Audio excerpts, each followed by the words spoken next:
दोस्तों यूँ तो आपने ननद और भाभी में अक्सर ना बनने की बात सुनी होगी। कई बार ये कहानी सुनी होगी कि भाभी और ननद में आपस में नहीं बनती है तो ये मामला हो गया, वो मामला हो गया। लेकिन इस कहानी के अंदर ननद और भाभी में ऐसी बनी कि उन दोनों में आपसी संबंध बनने स्टार्ट हो गए।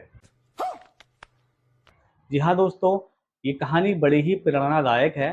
तो इस कहानी में आगे बढ़ने से पहले मेरी आपसे गुजारिश है कि आप इस वीडियो को पूरा देखिए और इस चैनल को ज़रूर सब्सक्राइब करते हुए चलें। दोस्तों ये कहानी है हरियाणा के एक शहर की, जहाँ पर एक घर के अंदर एक माँ, एक बेटा और एक बेटी रहा करते थे। बेटे का नाम राहुल और बेटी का नाम काजल होता है। पुलिस को ये खबर मिलती है कि उस घर के अंदर माँ और बेटे को मौत के घाट उतार दिया गया है और जो उसकी बेटी होती है वो घर से कहीं बाहर गई हुई होती है। बहरहाल पुलिस बहुत तफ्तीश करती है। तफ्तीश करने के बाद उनको जो खबर मिलती है, जिसको सुनकर वो लोग भी हैरान हो जाते हैं कि इस मर्डर के अंदर जो हाथ है वो उसकी बेटी का होता है। जी हाँ दोस्तों, आपने सही सुना। इस मर्डर के अंदर और किसी का हाथ नहीं बल्कि उसकी बेटी का हाथ होता है, जो बेटी अपने मामा के लड़के के ज़रिए से इस घटना को अंजाम देती है। दोस्तों सवाल यहाँ पर ये आता है कि आखिर उस बेटी ने ऐसी इस घटना को अंजाम क्यों दिया जिसमें अपनी माँ और अपने भाई को ही उसने मौत के घाट उतार दिया। तो दोस्तों मामला शुरू होता है काजल से। काजल जो शुरू से ही भले ही एक लड़की थी, लेकिन उसके अंदर की जो बातें थी वो सारी की सारी लड़कों जैसी थी और काजल का मन लड़कों में ना लगकर लड़कियों की तरफ ज़्यादा उसका अट्रैक्शन होता था। क्यों? क्योंकि काजल जो है वो एक समलैंगिक थी और इसी की वजह से उसको लड़कियां बहुत पसंद थी। इसी क्रम के अंदर उसकी एक सहेली होती है जिसके साथ में उसकी ये बातें शुरू हो जाती है और अपनी सहेली के साथ में उसके संबंध बनने स्टार्ट हो जाते हैं। ये संबंध बनने का जो क्रम है, ये संबंध बनने का सिलसिला ये आगे चलता रहे, इसके लिए वो एक प्लान बनाती है और प्लान ये बनाती है कि अपने घर के जो भाई यानी कि उसका जो भाई राहुल होता है, उसकी शादी अपनी इस सहेली से करा देती है। अब शादी होने के बाद ये जिसकी सहेली है वो इसके घर में इसकी भाभी बनकर आ जाती है। अब काजल को जब भी मौका मिलता था वो अपने भाभी के साथ में अपने भाई के बिस्तर पर ही संबंध बनाने लगती थी। उन दोनों की ज़िंदगी ऐसे ही चलती जा रही थी। जब उनको आपस में मौका मिलता वो लोग आपस में संबंध बनाने लगते थे अपने भाई के बिस्तर पर ही।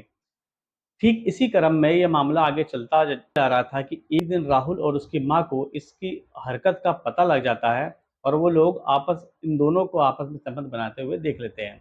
जिसकी वजह से जो राहुल है वो बहुत खफा होता है, वो अपनी बहन को बहुत डांटता है और डांटने के बाद जो उसकी बीवी होती है यानी जिस जो काजल की भाभी होती है, वो उसको अपने घर से निकाल देता है। ये देखकर काजल को बहुत गुस्सा आता है क्योंकि जिससे वो प्यार करती थी यानी जो उसकी भाभी, जिसके साथ में अक्सर वो संबंध बनाया करती थी, उसको घर से निकाल दिया गया होता है। दोस्तों कुछ महीनों के बाद जो राहुल होता है वो दूसरी शादी करके और एक नई लड़की को घर में लेकर आ जाता है। काजल क्योंकि उसका जो अट्रैक्शन था वो लड़कियों में था, वो अपनी नई भाभी के साथ भी इस तरीके की संबंध बनाने की कोशिश करती है। लेकिन जो उसकी भाभी होती है वो बहुत खफ़ा हो जाती है और उसको ये काम बिल्कुल पसंद नहीं आता और खफ़ा इतनी हो जाती है कि उस घर को और उस राहुल को छोड़कर हमेशा के लिए चली जाती है। दोस्तों अब यहाँ पर जो काजल है, क्योंकि भले ही उसका जिस्म लड़की का था, लेकिन अंदर जो घटना उसमें घट रही थी, अंदर जो उसकी बातें बढ़ रही थी वो लड़कों वाली थी और इसी क्रम में उसको लगता था कि इस घर की जायदाद के अंदर शायद मेरा कोई कोई हिस्सा नहीं है और इस हिस्से को अपनाने के लिए वो एक खौफनाक कदम उठाती है और इस खौफनाक कदम को उठाने में वो हेल्प यानी जो मदद लेती है वो अपने मामा के लड़कों का लेती है। को अंजाम देने का प्लान बनाती है और प्लान ये बनाती है कि अपने भाई और अपनी माँ को ही सीधा मौत के घाट उतारने का प्लान बनाती है। इस प्लान के अकॉर्डिंग एक दिन घर के सीसीटीवी कैमरे जो होते हैं उस कैमरे को हटवा देती है क्योंकि उसके मन के अंदर कुछ और ही चल रहा था और प्लान के अकॉर्डिंग वो अपने मामा के लड़कों को बुलाती है और बुलाने के बाद माँ और अपने भाई को ही मौत के घाट उतार देती है क्योंकि ये दोनों लगातार उसके काम के अंदर बाधा बन रहे थे। तो काजल का अपनी भाभी से संबंध बनाना, एक लड़की होकर लड़की से संबंध बनाना एक समाज के अंदर बिल्कुल भी बर्दाश्त नहीं किए जाने वाला एक काम था और इस काम को पूरा करने के लिए उसने जो कदम उठाया, उस घर की जायदाद को अपनाने के लिए इस काजल ने जो कदम उठाया, जो कानून के नज़र में एक अपराध है और इस अपराध की उसे सज़ा मिलनी ही चाहिए। ऐसा ही होता है, पुलिस वाले जो होते हैं वो उसको इस मर्डर करने के जुर्म में गिरफ्तार कर लेते हैं। फिलहाल काजल जो है वो सलाखों के पीछे है और इसकी तफ्तीश अभी जारी है। दोस्तों, ये कहानी सुनाने का मकसद किसी का दिल दुखाना नहीं, बल्कि समाज के अंदर जागरूकता पैदा करना है।